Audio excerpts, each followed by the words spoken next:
4 performance bonuses tonight. Poliana Viana, Hernandez, Marquez, and Usman. They all won $50,000. Congratulations. Dana, the main event turned out to be every bit as good, I think, as anybody could have hoped. Yeah. What were your thoughts on what you saw out there tonight? I've been waiting for this fight for a year. I was excited for this fight. I knew this fight was going to be great. For all the attributes that Usman has, his chin is probably his best one. This guy's got a chin from hell. He took some big shots tonight and just kept coming forward. And, I was just talking to him back there. He said, he buzzed me with that first shot. But, I've been there with him before. He always throws. He said he used to get hit with that punch when they used to spar. And, basically just made him mad. And he said, I'm going to finish him. So, the kid's the real deal, man. He breaks GSP's consecutive win streak record tonight. And for the people that actually know about fighting, they know that this win tonight was a big deal over a very motivated, well-trained, mentally tough, confident, badass kid. Over the years, it's funny because, you've had stars that are incredibly talented that take a while to take off, right, to really get the respect they deserve. I mean, famously, like Anderson Silva didn't get respect for a long time. Do you feel like a night like tonight where he's tested, he shows character, he wins in a way that's exciting, not necessarily just grappling? Do you think this might be a moment where his star does start to rise a little bit? Yeah, you never know when that's going to happen. Listen, this guy's got nothing but badass dudes lined up ahead of him. He's still got... He should have, if he doesn't have the respect now, he should have got it after the Covington fight. I can't stop talking about the Covington fight. It's one of the greatest fights I've ever seen. Anybody who didn't respect him after that, you're just, that's your problem, not his. Yeah, no question. We're always looking to what's next. You teased that Colby Covington-Leon Edwards fight. Was any progress made over the last, day on that? No, I just said that's the fight that makes sense. I mean, what I said was the kid took a fight with Hamzat, and he's ranked number 3 or 4 in the world, and he's fighting a guy that's ranked number 15. All the shit that guy's been through, he should go this way. Well, if he goes that way, it's Covington. So no, it's not done. That was yesterday that we talked about that. I know, things happen quick and change every day. Yeah, You said it, right? Yeah. The other one I want to ask you about, though, it sounded like I didn't hear his comments, and we haven't talked to Kamaru yet, but it sounds like he went in pretty hard on Jorge Masvidal as well. Would you consider doing that rematch ahead of either Covington or Edwards, or does that not make sense? Obviously, from a star perspective, it would seem to make sense. Listen, there's a lot of options for him right now. Fair enough. Last thing for me. And if that's the fight he wants, then that's the fight Masvidal wants, and I'm sure the people would like to see it too. So I don't know, but I don't know if I've ever told you guys this or not, but I don't make fights the night of the fight. But wasn't aware of that. I'll note that moving forward. All right. So you guys are aware. Last thing for me, just curious if you had any updates on the physical condition of either Bobby Green or Jillian Robertson. Obviously, we lost both those fights just before the fight. So any update on those? Bobby texted me tonight and said he's fine, and he said, I'll make this one up to you. And I said, all we care about is that you're okay, kid. It's all good. And then I have Jillian's number. I was going to call her during the fights, but I haven't called her yet. Yeah. Do you know if there's any chance of keeping those fights together and rescheduling, or just not sure? I have no idea. Yeah. Fair enough. Thanks. Dana. Hey, Dana, to your right here. I wanted to ask you about Usman's jab. It seemed like trouble in the first round. That jab really turned the fight around, I thought. And there hasn't been many jabs that good, I don't think, in the UFC that I can remember. Would you agree with that? Do you think he has one of the best jabs you've seen in this company? Definitely tonight. I mean, he looked damn good with that jab tonight. Was landing it sharp, hard, and fast, and he dropped him with a jab. Yeah, I agree. And the fact that Kamaru, is a wrestler and a guy that's a great grappler and everything, obviously he showed his striking before, but he wanted no part of the ground, and yet he still won the fight. That diversity is kind of what makes guys in this go from very good to great, is it not? Yeah, I think that, the way that the fight was playing out, it would have been absolutely ridiculous for Usman to jump down there in his guard. He was hurting him on the feet. Keep it standing. Do not dive into that guard. And Gilbert Burns, I mean, here's a guy that fought a great fight as well. I mean, he was a tremendous opponent. What do you think was the key to him getting to where he was? Because this was a guy that, he had a great record, obviously, but did not look like a championship contender at lightweight. In this weight class, he looked like a killer. Do you think it was just the weight, or was there something else he did? Well, I think it was absolutely the weight. I mean, when you look at what he's done since he moved up, it was definitely the weight. And the reason he got to where he is because he's a Brazilian Jiu-Jitsu multiple-time world champion, and he didn't care about going to the ground and getting taken down, and the guy hits really hard. So he had no problem standing and trading, or didn't matter where the fight went, the guy was dangerous. He's a jiu-jitsu guy who has heavy hands. And then last thing, to go back to Kamaru, you think of like Joe Louis had the long, whatever it was, 25, consecutive wins and everything. Usman's, what is he now, 18, I think it is? 17. 17? Yeah. How long is it realistic with the kind of guys he's going to be facing, in your opinion, to go? Do you think he could get to 20 consecutive wins? That's why I was talking the other day during all the press, and I was saying, people kept asking, when do you think, is he going to be a breakout star? Is he going to do this? Is he going to do that? I said, what's going to happen is, if you look at all the guys that are lined up that he has to fight next, and he keeps doing what he's doing, we're all going to pop our heads up one day and start talking GOAT. I mean, if this guy can continue, it's not just how are you fighting, are you winning, it's who you're fighting. And this guy has nothing but straight killers in that division that he has to get through, and possibly twice, some of them. Dana, at the beginning of the fight, Kamaru didn't touch gloves with Gilbert. They had the intense face-off before the fight even started. Do you think it's fair to say Kamaru felt pretty disrespected by the whole gym change and Burns coming for his title? Nah, I don't know if that played into it. I just think a lot of that stuff is either part of the head games or in the moment type stuff. They just, I don't want to touch your glove right now. I want to punch you in the head, So you'll have to ask him that question, but I would imagine that it's more that than disrespect. Obviously, we haven't seen the reaction play out just yet, but do you think it's safe to say that Usman is probably one of the most underrated fighters on the roster? By who? Not by me. Not by me.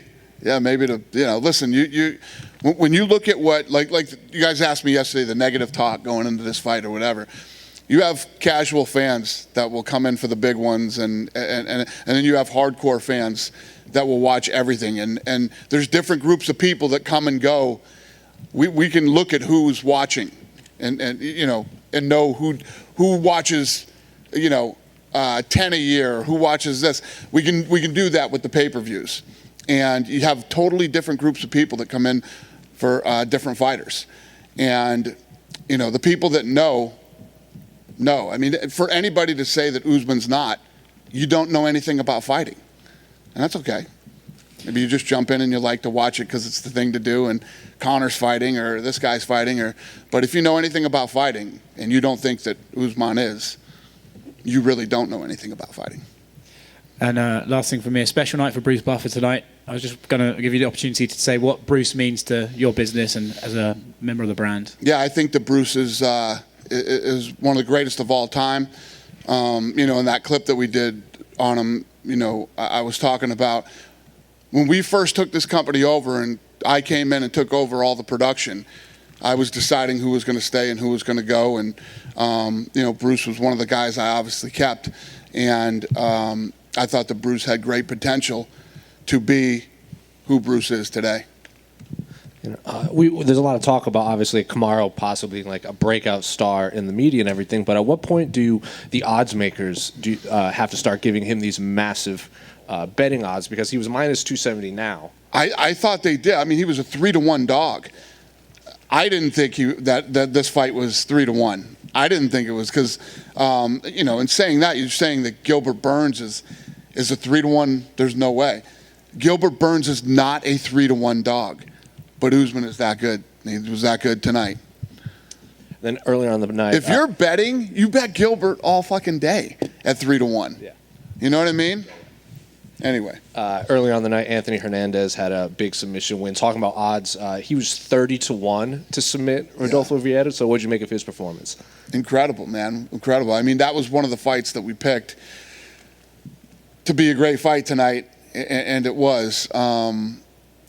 and even the commentators were talking about during the fight, nobody wants to come in and fight this guy. Nobody does. Hernandez did, and it was what we thought it was going to be, man. It was awesome.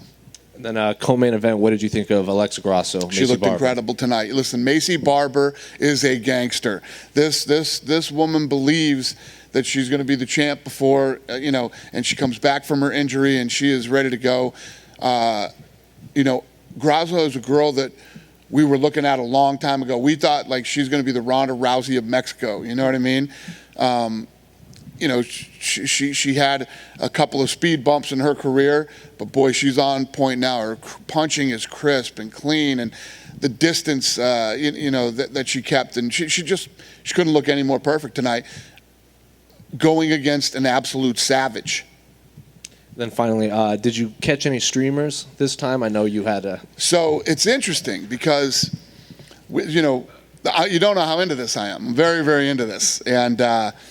Not a lot of them were streaming tonight. We were going to go after one of the big ones tonight, and they did not stream tonight. So, yeah, we keep doing what we're doing. Hey, Dana. Yep. Hey, would you say this was the best performance of Kamaru Usman's career so far? I don't know, man. That Covington fight. I just think that him and Colby Covington is one of the best fights I've ever seen. And. Say what you want, think what you want about Colby Covington. Colby Covington's a bad dude, man, and he dominates everybody that he fights, and he's the real deal. He's very good. And if you look at the war that he and Usman had and how Usman finished that fight, it's one of the greatest fights I've ever seen. So he looked damn good tonight, but he looked really good in that Covington fight.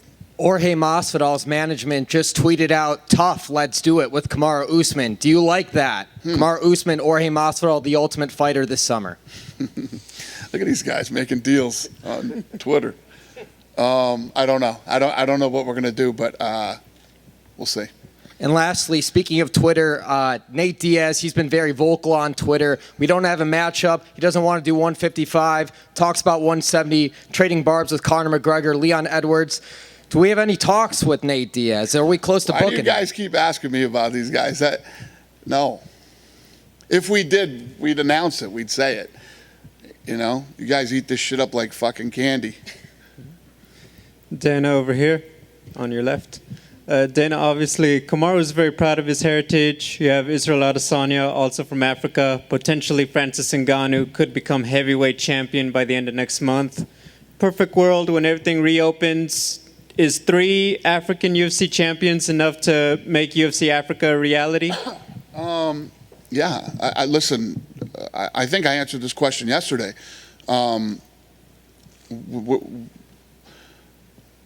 we went to the Middle East, we have tons of Middle Easterners fighting on the card. When we go to Asia, we have lots of Asians fighting on the card. When we go to England, we have lots of English and Europeans fighting on the card.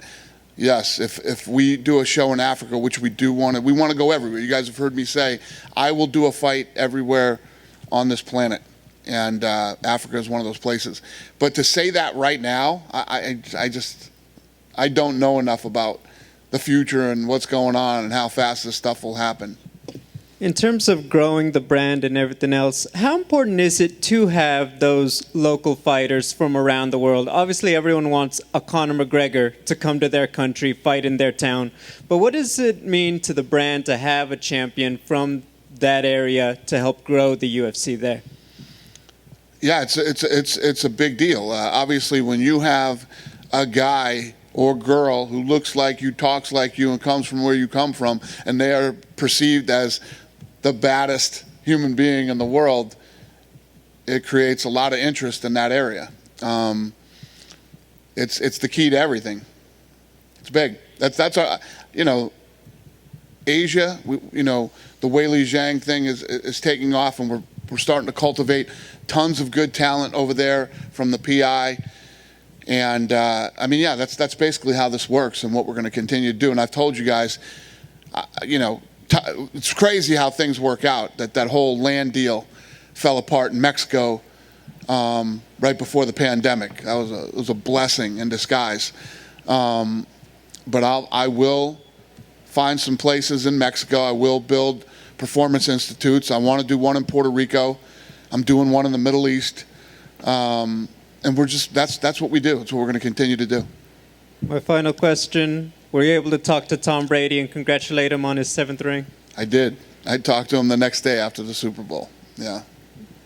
Dana, Yeah. you did mention the expectation you have on Alexa Grasso. After her performance tonight, do you think she's going to be contending for the title shortly? Well, do I think she'll be a contender for the title? She was ranked number 15. Tonight's fight probably breaks her into the top 10. So she's got a ways to go. But boy, she took a big jump tonight with that win and heading in that direction.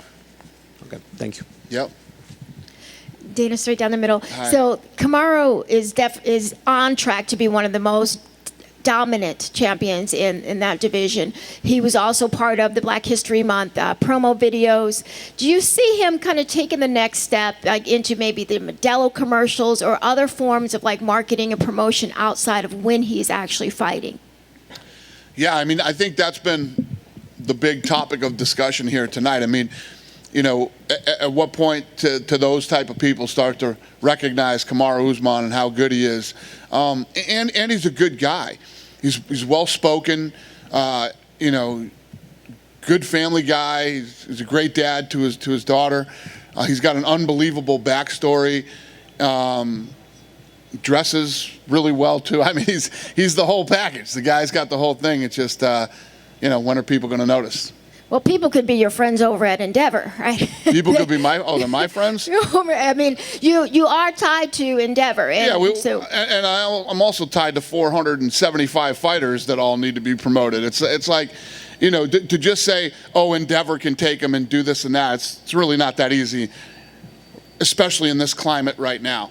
You don't see a lot of sponsors throwing a lot of money around these days. We're in a really weird place right now. So it's just not that type of environment right now. I want to ask you real quick about Macy Barber. Those guys aren't even open yet. Those guys aren't going back to work till God knows when. Yeah. So Just want to ask you real quick about Macy. She's 22. You know, what did you see from her tonight, even in the loss, that you think she can be building on? She's tough. Man. She's a savage. She's a savage. She's one of the most ambitious and toughest, you know, young women that I've ever met. So I expect nothing but big things for her. She's a baby still, too. She's young. She's got nothing but time. You know, I know she put this unbelievable pressure on herself to be a champion before John Jones. And it's good to have set goals for yourself. But she's a baby, man. She's got nothing but time, and she's only going to get better. Yeah, it looks like the first week of March, the Golden Knights are submitting a plan to get fans in. Conference basketball tournaments are going to have some fans in first week of March. Do you guys have plan? I know you have to submit a plan to the governor to show that you can do it. Do you guys have a plan to do that at all? I got plans too. You guys going to? I'm not doing a percentage. I want to sell out. So you won't do anything until it can be 100? No. Okay. It's too nice over here. I like it here. What has that conversation been like to fill the seats? Yeah, listen, I said the other day that I was optimistic that by this summer, we could be doing it, either in Florida or here. Good? Dana, real quick, just when you compare Usman to GSP, I mean, you know, it's almost heresy to say anybody's in the league of George St. Pierre. Do you think Usman is at least in that class now? Can you say that he's in the GSP class? He just broke his record tonight. Yeah. But I mean, as an overall fighter, yeah.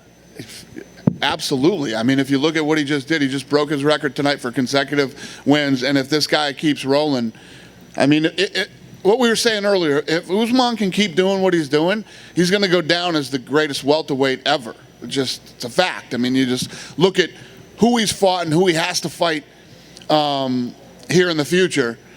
It's undeniable that this guy will go down as the best welterweight. The question is, where will he go down in the history of the sport?